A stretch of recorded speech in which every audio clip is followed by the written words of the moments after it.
UFC Fight Night. Gamrot, Oliveira, Andy, and Jim from Winning in the Shadows are going to break down all of the fights. It's a 4 p.m. Eastern start. We are in Brazil.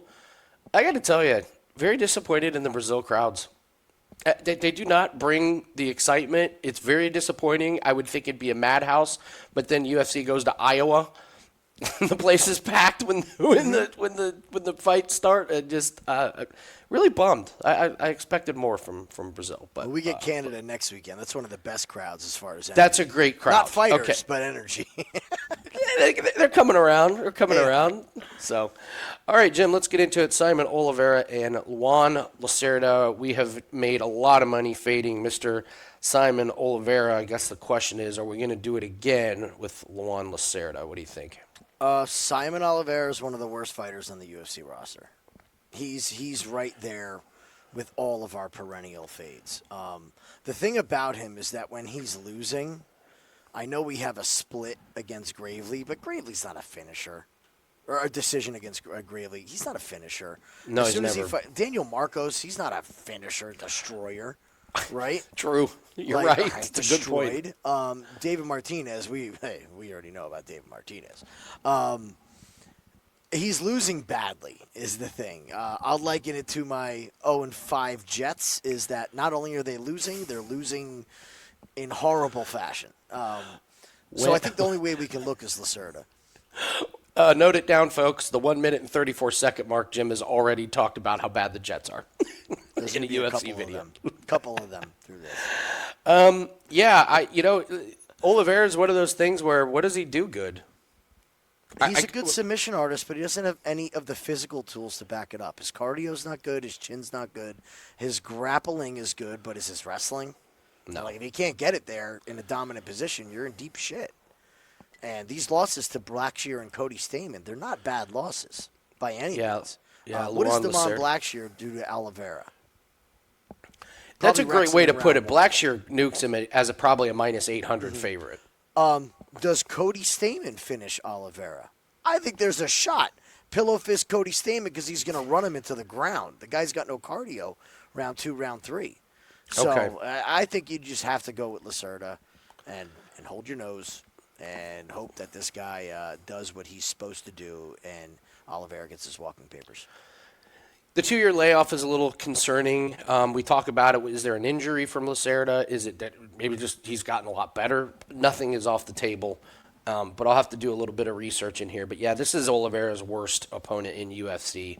So proceed with caution, but this just falls into, what we like betting, the bad and ride the streaks. And Oliveira's been pretty bad in a good fade. So Julia Polastri and Karolina Kowalkiewicz, almost 40 years old. What do you think, Jim? I got one more in me. You think she's got another one in her? Well, rule number 1 with this fight is we need to find out about retirement. So I would hold off on betting this fight all around because we got to know. When they get to the age, you have to do your research. You have to do your social media stalking. You have to know if they're talking about hanging it up or are actually hanging it up. Okay. It is number 1 handicap retiring fighter, bet against the retiring fighter. And they have to announce it beforehand. There has to be some kind of talk about it beforehand. That's the other, important thing. Other than that, I'll use one of our catchphrases. I don't care who wins. Give me fight goes the distance. Fight goes. Just fight okay. goes. That's it. Okay. I'm not putting my money on either girl unless I find out the R word. That's it. I got nothing else to say. I don't really see any danger coming from either side. Polastri's one of the worst fighters on the roster. KK's 40. Take fight, goes the distance. Yeah. Polastri had a pretty exciting moment in the third round when Lupi got tired and they were going blow to blow, and Lupi still got the win. But, I mean, when your one UFC win is a split decision win to Corey McKenna, I think it's dog or pass in this one. I mean, okay, so Felice Herrig, Zoe Juarez, Demopoulos, Bulbita, not very impressive fighters. But talk about big-time step-ups in competition. Lucindo and Nisi Gomes, those are real top-notch fighters that are younger, that are more powerful than Karolina, and I just don't think Polastri is all that. I don't think she should be this big of a favorite. This dog or pass on this one, but if you're looking for underdogs, women's fight, if you think it goes the distance, you got a couple, like, if there's a couple close rounds and you're holding a Polastri ticket, you're going to be terrified if it goes the distance. So Karolina didn't have power, but, if she increases the volume a little bit, she can pepper up Polastri. I actually do think Polastri is going to have a little bit more power than her, but skill set wise, I think it's close enough. Agree, goes the distance, and it's Karolina or nothing. One of the most incredible streaks in all of sports is Valter Walker and the heel hooks. I know that's what everyone is going to talk about with Valter Walker, so we'll get to him. Let's just start with Usman. Let's shake it up. Every video that is out there in the space with UFC, when they come to that fight, they're going to bring up the heel hook. So let's talk about Usman and how bad we think he is. The Thomas Petersen fight was aggravating. I thought that Petersen won that fight against Usman. Now, I'm not going by a whole lot of great technique and action and moments in that fight. That was kind of one of those fights where the judges probably all looked at each other and were like, we really have to pick a winner? Really? We have to? Oh, you couldn't have felt amazing as a judge picking the winner of that fight. No, you could not have felt big-time conviction. No, I don't think either guy felt like they won. It was really just a downer. Hamdi, we've been on record a million times that this guy Hamdi is just an absolute fraud, and he proves it time and time again. The next time Hamdi fights, if anybody talks about his wrestling, I'm going to just turn the video off. Enough. Stop talking about the wrestling. When has he wrestled? When has he wrestled? The guy's had however many fights at the UFC. We always talk about his Olympic wrestling. He never wrestles. He stands there and gets punched in the face, and he's got a brick for a head. Usman did have to dig deep and come back in that fight. More power to him. But he's going up against a guy who can grapple and is going to hang on his skinny legs. If you look at Usman, he's built just like his brother. From the waist up, they are just monsters. But both of them have these really skinny legs. And I don't see the balance from this Usman, at all. It is not going to take much for Valter Walker to get him to fall over. He might even fall over by himself. Walker might not have to do anything. We've seen him do it. And once this hits the mat, it is a wrap. It is over. It is a total wrap. He is not going to let him back up. The top pressure is going to be too much. I don't know if it's going to be a heel hook again. You said it last time, and I freaking agree with you. He is for sure going to roll for the heel hook if he gets the opportunity. He's going to try it. It's coming. He's certainly going to try it. I think Valter Walker wilts him at some point and gets a submission again. Yeah, if you're going to play Walker, I think you can take him by finish. I don't think you need to mess around with the money line. The worry would be is if Usman somehow does keep it on the feet and it becomes a very boring striking match. But I've said again, I've been very impressed with Valter Walker. Like his debut against Lucas Dresky, my God, was that a horrible look. We were like, where'd they dig this guy up at? He's been good. I mean, I think you forget about that fight. I think you throw that out. I think you do too. Person. No, it really isn't. He's just had a new focus and he's had a new plan of attack, and he just physically has looked better. Go look what he looked like in that Dresky fight with what he looks like now. It's really bad. So now Junior Tafa, we're going to be basically taking a pay cut when Junior Tafa is no longer in the UFC because that's just easy. But heel hooking Dante Amaze, but Kennedy's a real fighter. That was a real win, and Kennedy's got some grappling skills. So I think Valter gets him on the ground, and you're right about Usman. There was something off about his gait in the last. Like it's awkward the way he moves. It's like you could really get him off balance pretty easy. So I think it's Valter Walker. I think it's Walker by finish. I wouldn't take. I wouldn't take submission because. We always say if you're going to take a finishing prop, you just take inside the distance. Don't mess around with it. I will tell you this. I have this picture in my head of Walker at some point getting knocked out because he goes for the heel hook and doesn't get it. 1,000%. Dives at the heel, doesn't get it, and all of a sudden the guy just wallops him on the ground, big elbow or hammer fist. So it's got to be well timed, and now people are ready for it. If Kennedy wasn't ready for it, now everyone's going to be ready for it. Can they stop it? Who knows? But it'll be Walker. Lucas Rocha. I think it's Rocha. I don't know if it's Rocha or Rocha. I'll go with Rocha. Rocha against Stewart. Nicholl, what's your take on this fight? I'm very perplexed about this fight. Perplexed about this fight. It is in Brazil. Yep. So, of course, we're going to have a Brazilian. He is a slight favorite, minus 122.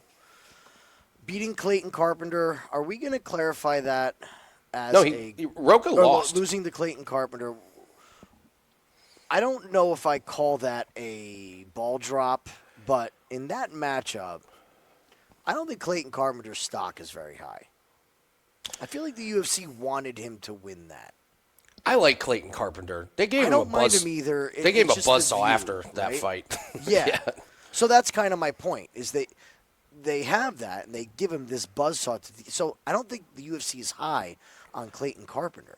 So losing, I have questions. Now, Stewart Nicholl, only 8-1, from Australia.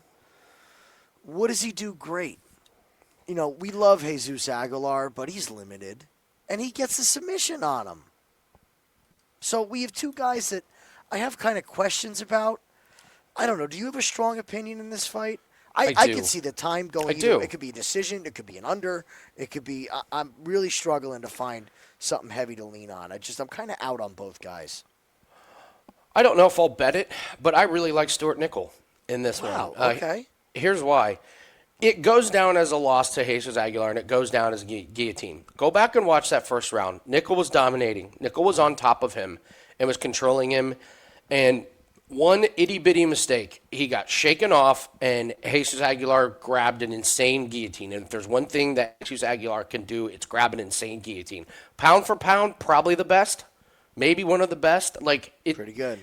I mean, Jim Miller always has been great at the four loco, or you do the jump gilly. I don't worry when he does it, and I don't worry when Jesus Aguilar does it. I worry when everyone else does it because you know it's not going to work. So, I went back and watched it. Nicholl is strong. He's powerful. I've seen him knock guys out, and he's faced good competition before coming up there. I like his skill set a lot. I think the 17-2 record is throwing people off the scent a little bit here. Some of these promotions that he was fighting in, the Amazonas Regional. Mm-hmm. Come on, give me a break. He's good. Can you imagine what would have happened to him if he would have faced Josh Van in April of 2024? I think Nicholl gets him on the ground, and Nicholl's better on the ground. I think Nicholl can get the finish. It's a close fight on the feet. In the end, I think Nicholl gets it to the ground. I think you're going to see him with a little bit more. No holes in his ground game. He made one mistake, and Jesus Aguilar made him pay for it in the last one. I don't think we see it again. So, yeah, I really like Stewart Nicholl in this one, especially at this price. Oh, boy, our girl, Irina Alekseeva, facing the debut of Beatriz Mesquita. Irina Alekseeva has really good grappling and a good ground game. If you watched her last fight, you would never know it. We've seen wrestlers, grapplers decide they want to try and strike, okay? I've never seen anyone swing as wild and tire themselves out and land no punches like Alekseeva did. That was an embarrassment to watch.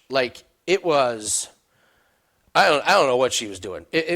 We had bet on her and going, this Segula's got a terrible ground game. Alekseeva should get her on the ground and wrap her up. And all of a sudden, she's just swinging for the fences. She's not going to look like this. What happened? That's what being a cage fighter It's our favorite thing about Alekseeva is whenever we scroll, there's this picture up here that she shows up. It's like, wait a minute, that's not the same person. Yeah. Beatriz Mesquita, a lot of buzz around her coming off of LFA. She's a grappler. You're going to see a shitload of grapplers. She's fought some really good ones. There's Jenna Bishop in there. Juliana Miller she beat. So she's no stranger to combat sports, despite having 5 professional fights. I don't know what to make of this because Alekseeva was so bad last time, but I think Mesquita is way too overpriced here. If she gets it on the ground, she can be good, but her striking is not very good. Her takedowns are okay. She's going to be way smaller and shorter than Alekseeva. Alekseeva does have the reach. And in order for Mesquita to beat Alekseeva, she's going to have to get inside. And if Alekseeva's swinging as wild as she did last time, I think Mesquita is going to have real trouble. Now, if she does get it on the ground, she's a world champ. Was she world champ jiu-jitsu? I can't remember whatever it was. But she's anyway, credentialed. She's a she's legitimate jiu-jitsu player. I don't know, man. Some of these females that come in, it's like, oh, it's credentialed grappler, and then all of a sudden it's different fighting in UFC. You're looking for dogs. I think it's Alekseeva or nothing, and yes, I'm willing to have my heart broken to her one more time. I'm just not willing to risk this much on a fighter that I just don't think her striking is all that good. And by the way, one of her wins was because the opponent illegally upkicked her, and it wasn't even that hard of an upkick. Now, I don't know. Maybe that's me not being – I've never been illegally upkicked. Maybe it's way more damaging, but I don't know. There's a little weak sauce on that fight. What's your take? You can be up kicked, but it's no harder than getting kicked in the head when you're on your feet. Okay. Okay. Fair. Yeah, it sucks. But, getting blasted in the face with a head kick while you're standing kind of sucks just as much. I just think this is a live bet. That's all I can do. I need to know what the hell Alekseeva's plan is going to be. It's a fair point. It's a fair I point. agree there is no way in hell you're laying this juice on a debuting 5-0 MMA fighter. This script has not gone very well this year. And when you follow trends, you really should follow trends. That's been one that's been really good, is these credentialed, especially these women. Who was the one? Pereira, right? A couple cards ago. Right? Yeah. Younger, better, faster, stronger, all these kickbox. I've been fighting, Muay Thai awful. since I was 13. It was awful. Yeah. Horrible. Okay? So much for that. I just think you have to wait and live bet and see what Alekseeva can do. If she can stuff the takedowns, she is 100% live to win this fight. If she can get her own control up against the cage and wear this girl out, Beatriz has not seen a ton of resistance. And the one thing about Alekseeva is she is a dog. She will take a beating and keep on coming. It's just a question if she can land her own offense in this fight for me. So if I can watch the first 2 minutes and get a read on it, I will live bet Irina. That's where I'm going to stand on that one. If you take out the name Irina Alekseeva, you just like you're having to lay minus 520 on a debuting grappler who's only had 5 MMA fights. It's a ridiculous price. It really is. So now that being said, being in Brazil, we know who they want to win, but we don't always get what we want. Doesn't always happen that way. So. All right, for the next fight, moving on. Vitor Petrino, big Vitor Petrino, marshmallow Vitor Petrino against our boy, Thomas Petersen. I'll let you go first. You want to tackle Petrino or Petersen? I don't want to tackle either guy. I'll probably bounce off him like a ping pong ball, especially Petrino. It's so funny because Vitor Petrino, that last name just sounds small, but now we have like the info. Look at that. Oh, it's so tiny. It's Petrino. And now we have this giant blown up. Yeah, he don't look like this anymore. Yeah. He does not look like that anymore. In his last fight, what we saw was that the man didn't do the heavyweight the right way. He's just big. Like, that was it. He's big. He fought the bottom of the dumpster in Austin Lane and got an absolute gift. I firmly believe that if he showed up in that shape against anybody notable, he was about to get his ass kicked. Really? Because he did the old, I'm just going to lift weights and eat steaks. And he got through Austin Lane in round 1. We have no idea what heavyweight Petrino is after round 2 and round 3. UFC's doing him a real big favor in this fight because they're putting him against somebody who has no danger at all. Thomas Petersen's path to victory here is to survive round 1 and somehow end up on top in round 2.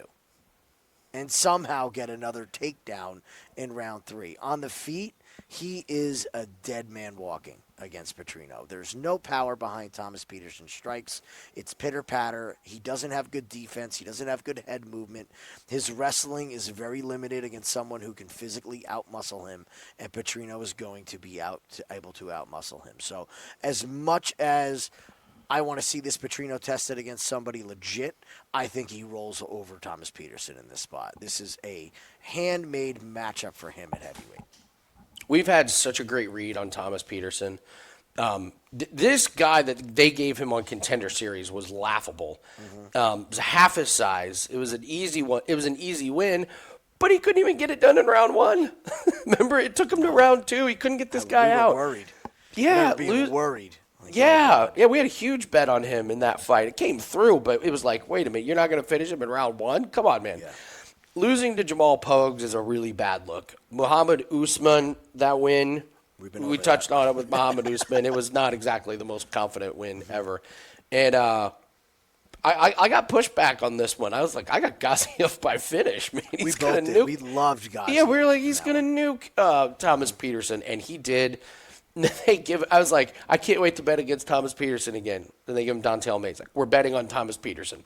And he couldn't get Don'Tale Mayes out of there. He got Don'Tale Mayes down, but everybody does. And I'm with you on this read.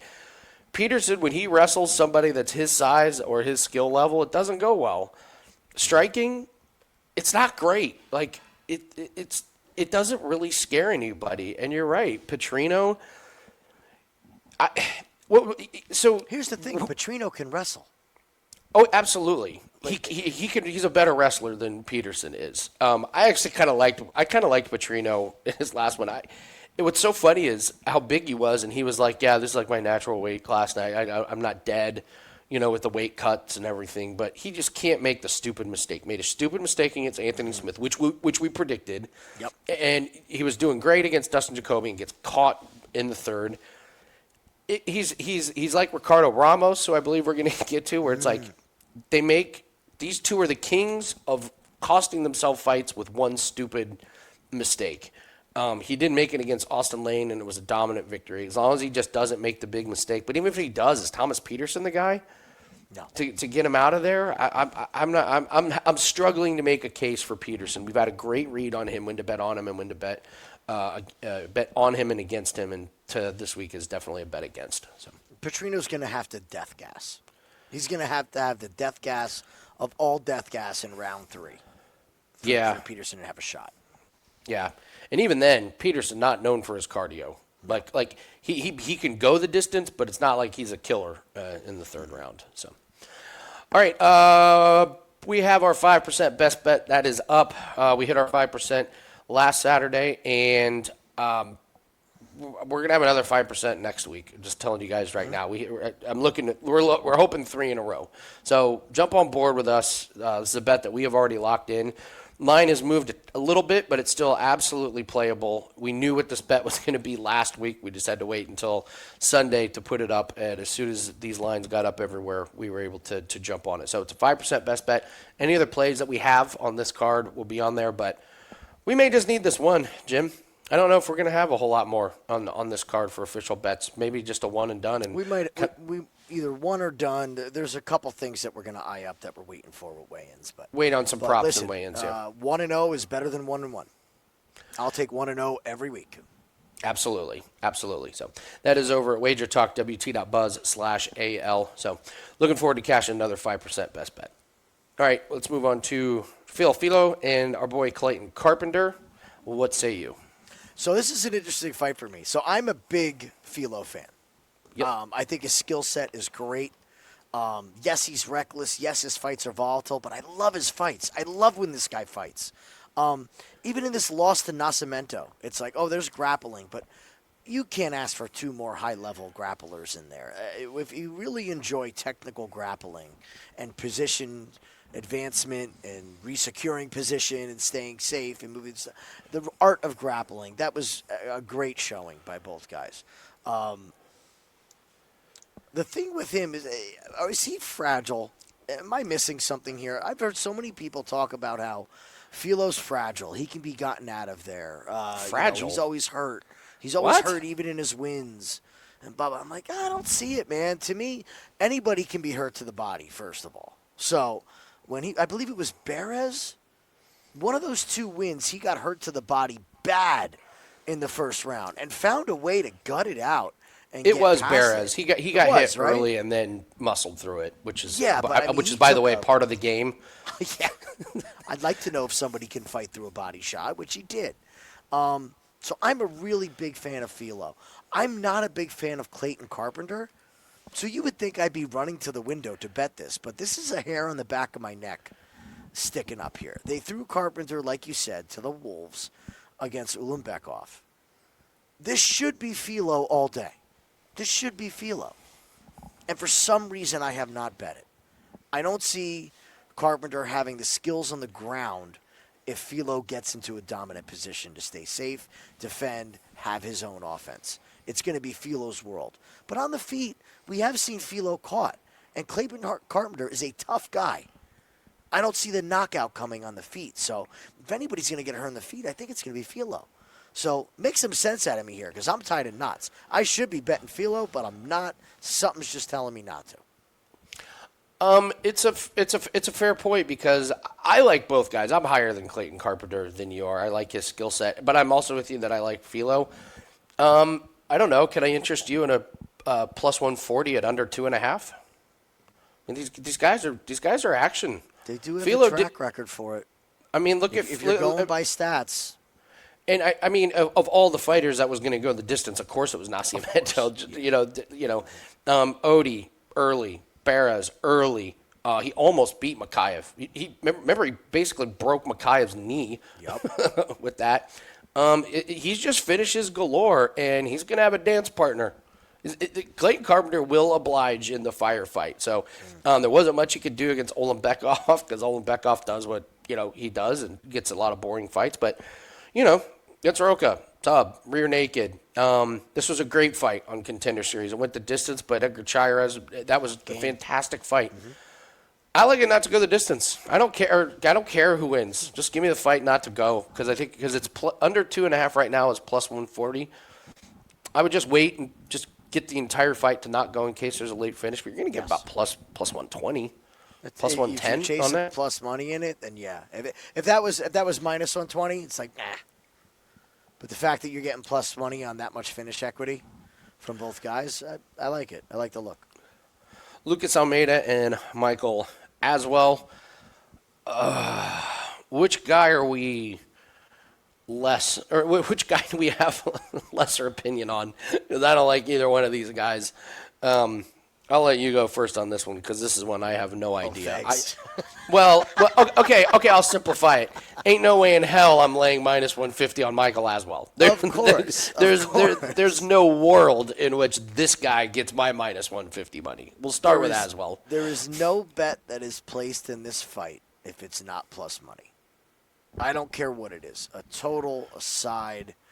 This fight is gross. These are two guys that we are dying to fade, and they went and threw them against each other. Not fair. So, to me, what do we do with those fights? We don't bet them. You don't fade doo-doo with doo-doo. This is how you get hurt. I'll keep it PG. You don't fade duty with duty. Okay? So, let's wait. Let's see. Maybe there's a chance to jump on it live. Maybe if you realize that both guys are horrible, you jump on fight goes to decision or something like that. I know some books offer those live, but I have to see something with my own eyes in this fight to really decide what we're going to do here. Danny Silva's a good fighter. It's a split, but Danny Silva's not super impressive. I'm not banging down the door to drop my money on Danny Silva. Timmy Kwamba, super limited fighter.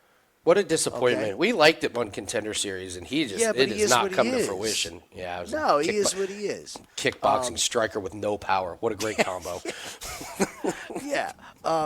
Submitted by Pat Sabatini when your one job was to not get taken down by Pat Sabatini.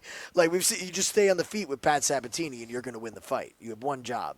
Andre Fili. This is the concerning one. Yeah. The Andre Fili. That's the concerning one. It's terrifying. This is an Andre Fili that is just not the man. He doesn't knock people out. He doesn't have that KO power. And boy, did he that night. So it has to be the opponent. We talk about Aswell. It doesn't do anything well. What does Aswell do well? This Oki fight, we're very firm in our stance that we're out on Oki.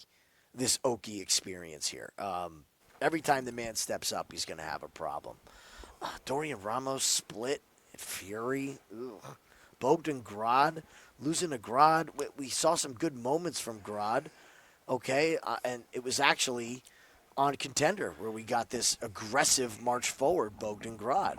Then he gets to UFC and he goes back to the boring, stay on the outside Bogdan Grad.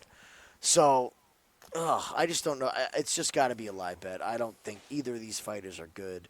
I have to see something with my own eyes to get my money on it. So, UFC is not high on this guy. I mean, look, so Contender Series loses a split. Then he goes to Fury. Then they bring him in short notice. He's half the size of Oki and just kind of gets pummeled for 3 rounds. He survived, didn't get knocked out, but that's an Oki issue, not a Michael Aswell. Aswell was okay in the 3rd round. And you're thinking, okay, Aswell did him a favor. Came in short notice. Surely they're going to give him a fight. Well, then he goes and takes another fight in Fury that gets canceled. Yeah, so it's not like give him a fight. Yeah, so it's not like UFC is like, thank you so much, we love you, here's another fight, put it on your books. So Aswell's striking is very limited. Lucas Almeida is just slow. I'm not impressed with either guy. It's a complete pass. We'd rambled on about these two guys.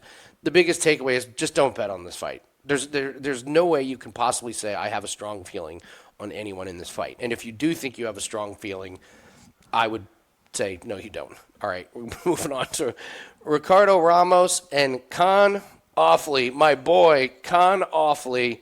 What do I say about Kaan Offley, Jim? He is awfully bad. This guy's been a cash cow to bet against. He was on the Ultimate Fighter, gets nuked by Myron Santos, and then really dominated by Naimov. I was kind of surprised that Naimov didn't get the finish, but Offley, he seems to be undersized a little bit. His striking doesn't scare anybody. You had him beat a Nathan Fletcher, who I'm not that high on, and then he just gets a really quick random. What's this? Has this guy done anything since then? Okay, he's 1-1. But Offley's striking doesn't strike me as good. His striking defense is not that good. I don't think he's powerful on the ground at this level. Ricardo Ramos, I think Ricardo Ramos sits in a tier all by himself of making the stupid mistake that literally cost him fights. I mean, this Charles Jourdain Erosa back-to-back losses by guillotine when he just stuck his neck where it didn't belong was unforgivable. I'm not high on Koulibaly, so barely beating Koulibaly was bad. And Chepe just kind of bullied him. But I like Chepe. I think Chepe is a good fighter. I didn't think there was any shame in that loss. He gave a pretty decent account of himself. If Ramos doesn't make the big mistake, Offley is going to be in big trouble. I think Ramos beats the shit out of him. If Ramos does make the mistake, is Offley the guy that can take advantage? It's just Ramos's mistakes are so bad. Yeah. Like, so bad. Like, oh, I'm dominating a guy. Here's my neck. Like just terrible mistakes. The pick is Ramos. I'm just not sure I can be that confident in because the man's fight IQ and the mistakes in the heat of the moment are just too bad. But Offley, this may fall in the category of when you got a bad fighter that you just think is not UFC caliber, you just keep going against him. And it is in Brazil. It is in Brazil. You got Ricardo Ramos there. Who can we get Ricardo Ramos that he should beat? Call Kaan Offley. What do you think? You nailed it with that last statement. This is the matchmakers going, we have to, all right, we got to get a Brazil. Let's call Ramos. Who can he beat? Sign up Kaan Offley. There you go. Yeah. That's the guy. Look, at some point, Offley's going to clip Ramos, and we're all going to go, because every Ramos fight, this happens, right? Or he's going to take a leg kick in like round 1, and he's going to collapse from the first leg kick, and we're going to think it's over, but somehow it goes the distance. I think. Can I go with armbar or triangle? Ramos on top, all of a sudden, Offley throws up the leg, and there's Rogan or whoever. Like, it's in deep. Yeah, it's in deep. Oh no! Meanwhile, it's not even an actual submission. It's just just hugging. I don't think Offley has the offense to get Ramos out of there. So if the finishing upside is on Ricardo Ramos, he should be the more physical guy in this, which is, I think, a rarity for him. I just think it's a tailor-made matchup. for somebody like him. The Chepe loss, you can't design a worse fighter for Ricardo Ramos to fight than Chepe Mariscal. That was a big regret for me, was not making that a huge play. Because as soon as that fight started, you're like, oh, no, he's too physical. He's too tough. He can walk through anything Ramos is throwing his way. Yeah. He's got the wrestling to stay safe. It should have been him all day long. This is not the same matchup by any means. What does Chepe do to Offley? I think Chepe gets. Oh my God! Murders. Oh my God! Just like he big brothers right through him. Yeah. So I don't think we're gonna have the same firepower coming back from Kaan. And like I said, it's in Brazil. Ramos still a young guy. Still has some potential and some growing. So I think they're gonna try to get him a win here. Go with Ramos. Little sprinkle on fight doesn't go. It's a Kaan Offley fight. You're right. Yeah, you're right. And Ramos does make the stupid mistake. It's so funny. Ramos makes mistakes where he just instantly gets finished. Yeah. Like there's not too many other fighters where it's like, oh, you made a big mistake. Well, he recovered. No, it's Ramos is like, I made a mistake. I'm in a choke. Yeah. All right. So we go from a Brazilian who was like, let's get this guy a win. Call Kaan Offley. Now we go to a Brazilian. He's like, I'm fighting who? Janata Denise. I butchered this guy's name. I'm sorry. Yes, you can leave a comment. Janata Denise. Janata Denise. Okay, versus Mario Pinto. We love Mario Pinto. He can get clipped. Mario Pinto has some growing to do at this level. We watched him get clipped in the last fight against Austin Lane, but in the end, it was his debut. If you finish anybody in your UFC debut, that's good. I mean, the nerves, the step up. I know it's Austin Lane. Mario Pinto he's a very powerful fighter, and this fight right here, the decision, that was a 5-round fight. He managed his cardio very well, and he went 5 full rounds and still had enough energy in round 5. This is not your guy that's just coming into UFC and, we don't know what to get out of him. I think we do know what we're getting out of him. You're getting big-time length. You're getting big-time power. You're getting some striking defense that leaves a little bit to be desired. I think the sky's the limit for this guy. 27, 10-0 in a heavyweight. He's going to lose eventually. But I think this is a terrible matchup for Denis. Terrible matchup for Denis. He's not going to. He's good. His arms are not nearly as long as Pinto. Pinto's going to work that jab. And listen, you go through. Denis gets the weight on Contender Series, fights Austin Lane, so he did exactly what Pinto does. He beats Carl Williams. This was the infamous Carl Williams, the wrestler, decides not to strike, and Denis beats him up. Gets absolutely murdered by Tabora. Tabora gets on top of him and puts a cut above his eye so bad they had to stop it. And then he fights an engineer that was on all the steroids, and he couldn't get him out of there. Now, maybe he couldn't get him out of there because Alvin Hines was on horse steroids. But I don't think Denis is that guy to take out Pinto. It's not Pinto's time to lose here. Denis, what is it? Wrestle Pinto? Okay, maybe a little bit. Are you going to outstrike Pinto? I don't see where Denis is better than Pinto. The only thing is, can he get that big shot when Pinto leaves his chin, exposed, which will happen, and Pinto can get knocked down, but it hasn't got him yet. I think Pinto's the pick here, and I'm stunned that Pinto is now the betting underdog. He's even money, and Denis is minus 120. I don't get it. I'm missing something. Either I'm going to look like a genius or a complete fool. I love Pinto in this spot. What do you think? Well, I think you're pretty safe to take this fight not to go the distance. Yes, that one. They don't even have the lines up yet on this fight. Give us that now. they'll be getting fleeced all week on this fight not to go. So I think unders on the under 2.5. Fight doesn't start round 3, maybe under 1.5. The reason why Pinto got clipped against Lane is because Lane is a very different striker than Denis. Lane is a long-armed, lanky fighter. That is not Denis. Denis is a square, compact, power kickboxer. So very, very different striking. And if you go back and you watch the Pinto fight against Lane, the shots that he was hit with were big looping shots when Austin Lane was all over the place in the ring like Austin Lane is. So it was a very unorthodox thing to have to deal with for Pinto. Never seen something like that before. With Pinto, he's patient, sometimes to a fault, but I think his patience helped him in that fight. He did get clipped. He weathered it, and then it was over. I don't know if Denise is going to have the range to be able to get to Pinto. I think the speed advantage will be there for Pinto. The length advantage is going to be there for Pinto. And if Pinto wants to wrestle, you get Pinto on top of Denise, and Denise can't get up, this is going to look identical to the Tabora fight. Absolutely identical. The man has absolutely zero ground game.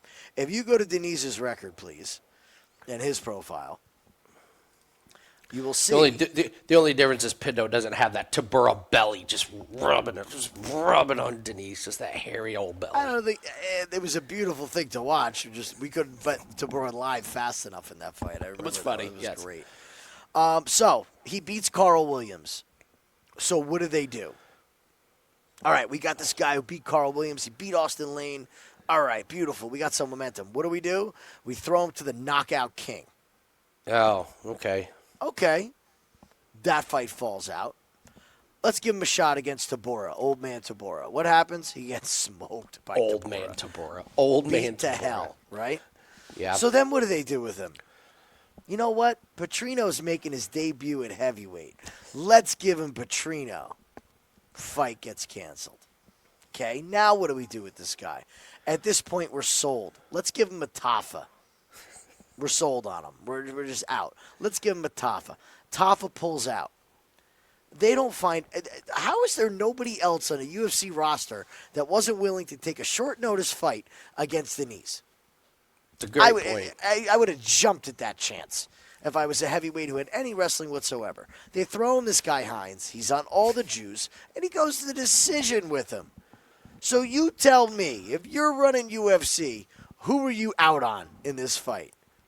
You're out on Denise. He's fighting because he's from Brazil, and it's in Brazil. And they need a heavyweight who's from Brazil willing to fight. So they're throwing him to a 10-0 guy on Contender Series who looked impressive and made his debut and did the deed. I think Pinto smokes this guy. I am not going to be surprised to see Pinto on top of Denise in round one, just pounding his face through the canvas. I'm on Pinto by finish.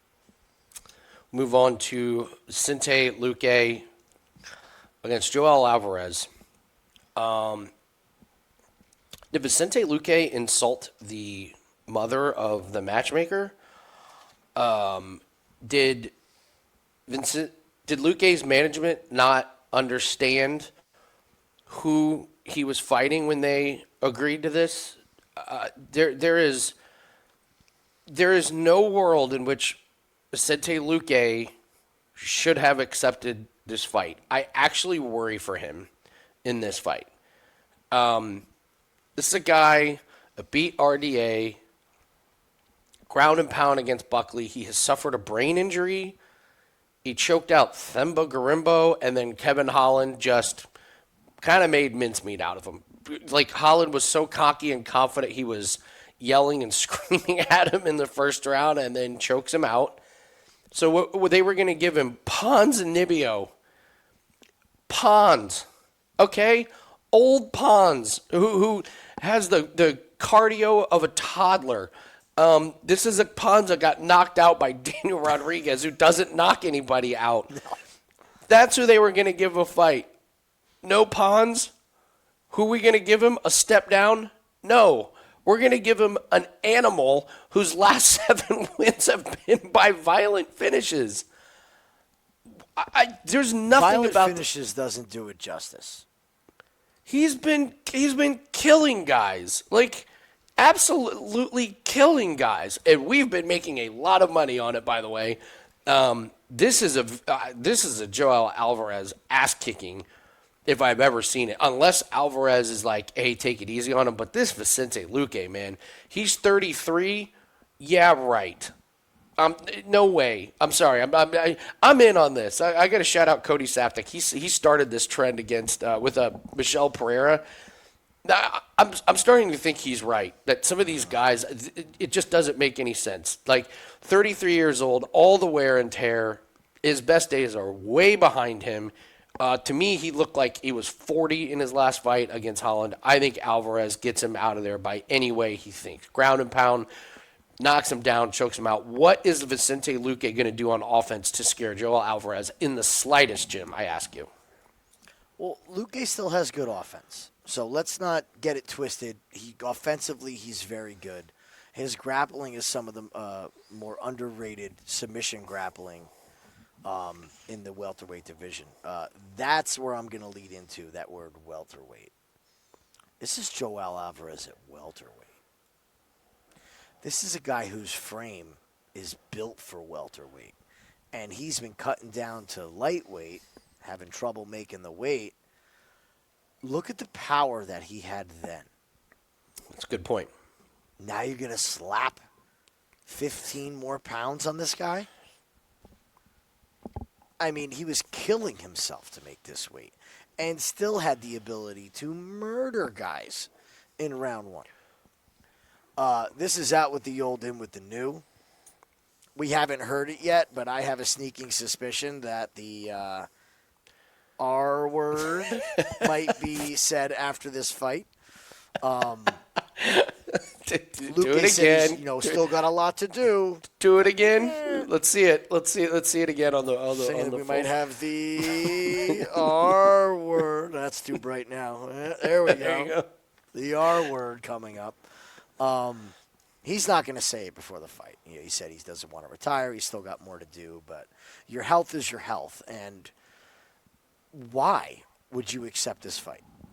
Makes no props sense. to Luque. Eternal props to Vicente Luque. But there is no way in hell I'm stepping in the cage with Joel Alvarez. Not at this point in my career. Did I see right that Alvarez was supposed to fight Ponzinibbio? And No, they told him for Luque? No, so Luque was supposed to fight Pons. That's who he was supposed to fight on this one.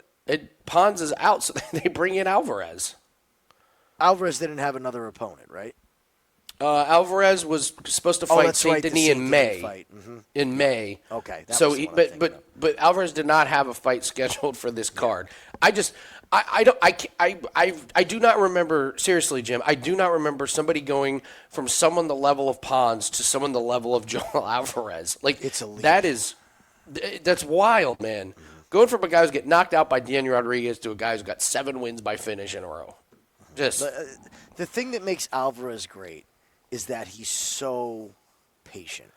He's never flustered in that cage. Even when Arman Sarukian was elbowing his face through the canvas, he was there. He was in the fight.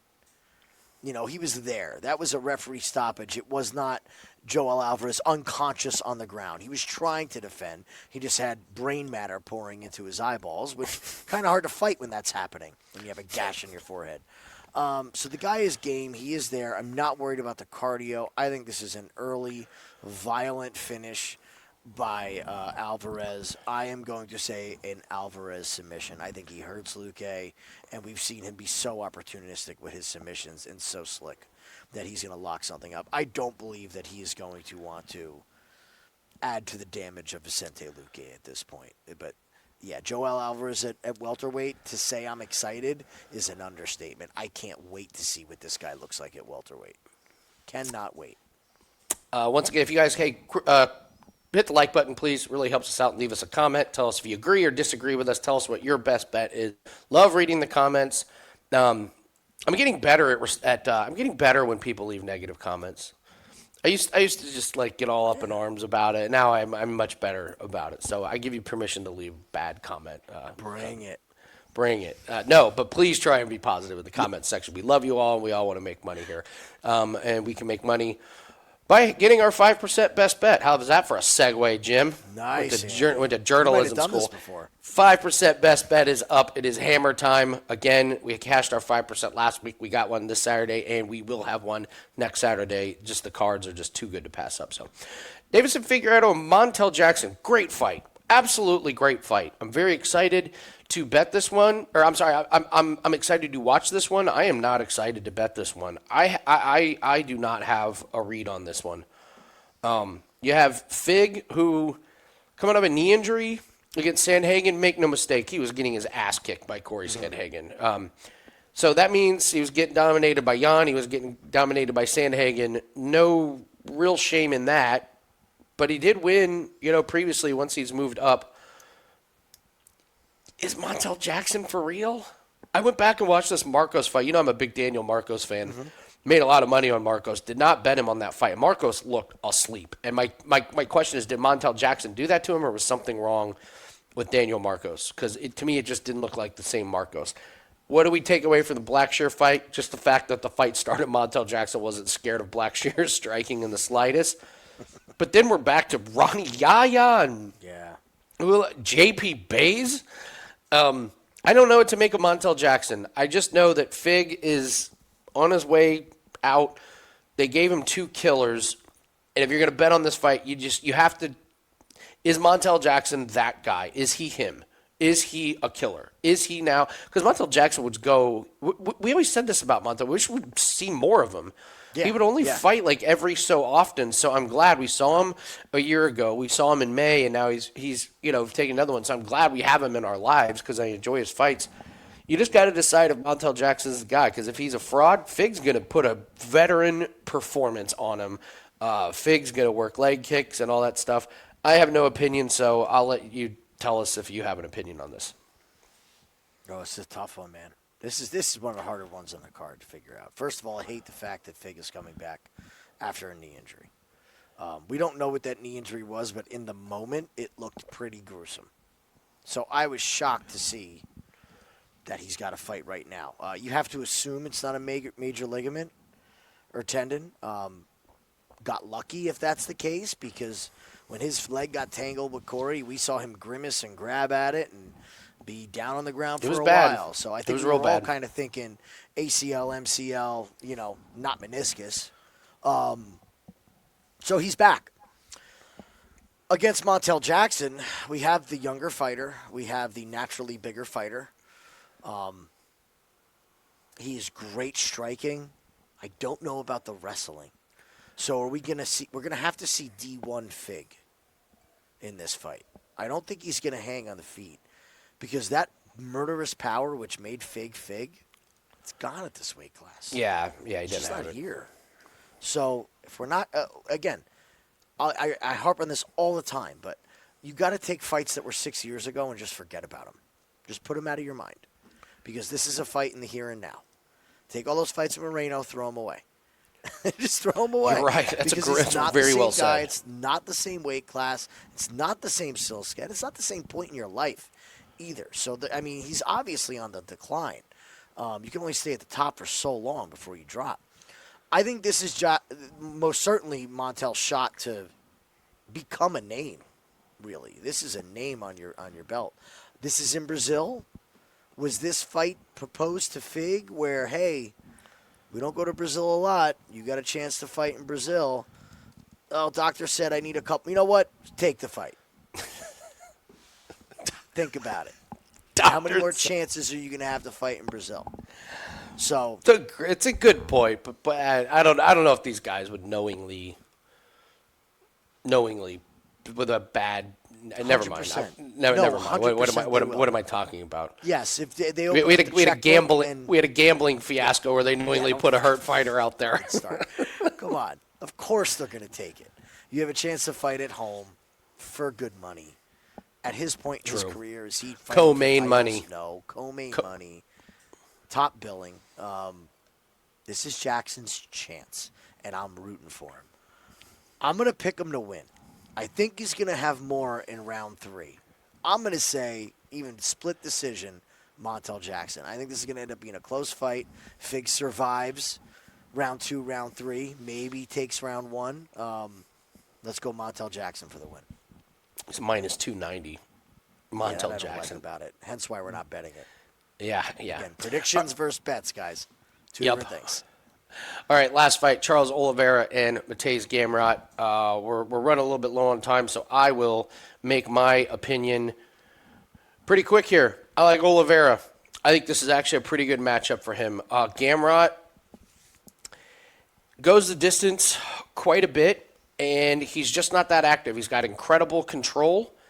I think this is a really bad matchup for him because Oliveira is go for broke. They against Sarukian, that was just two world-class grapplers, and they did their thing, and they probably enjoyed it more than we all did watching it.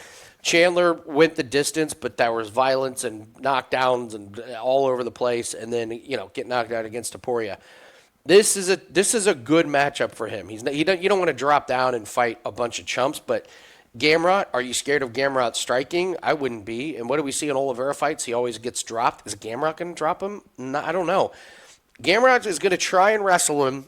He's probably going to have some success. Do not be surprised if Oliveira reverses him a couple times and we get a weird scramble where Oliveira ends up on top. Gamrot, look at who he's fought. Okay, Ludwig Klein, Dan Hooker, the aging RDA, Fiziev, Jalen Turner. None of these guys fight like Charles Oliveira. This is a very, very different style.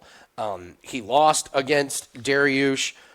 I think this is a good spot for Oliveira. I think everyone's going to be on Gamrot, and just because of the recent losses. But Oliveira's fought absolute killers, and I like him to get the win here. What do you think? Well, both these guys, a lot of fights, a lot of mileage. Charles especially. Charles is leading the way. Lot of yes. miles. Lot of violence with Charles as well. It's not just the fight numbers, it's the violence factor that Charles Oliveira has been living in, which was grown in when he was a teenager fighting. Real simple for me. To me, this is Charles Oliveira early, or it's Gamrot late. I do not think this fight goes the distance. I think that Gamrot can make him wilt, and we've seen Charles that when things go wrong, they go wrong very quickly. Charles is like that friend that you go out to the bar with, and by the third drink, you already know what kind of night you're going to have. You're like, oh, no, things are going south really quick. When you get to the bar and he's like, Jaeger, now. We're like, okay, it's that kind of night. That's Charles, man. I throw out that Chandler fight because it's just every Chandler fight's an absolute fucking circus. That's just what he is now. I think this is a fight doesn't go. It's a lot of pressure on Charles being in Brazil. And he's either going to show up and show out, or that pressure is going to get to him.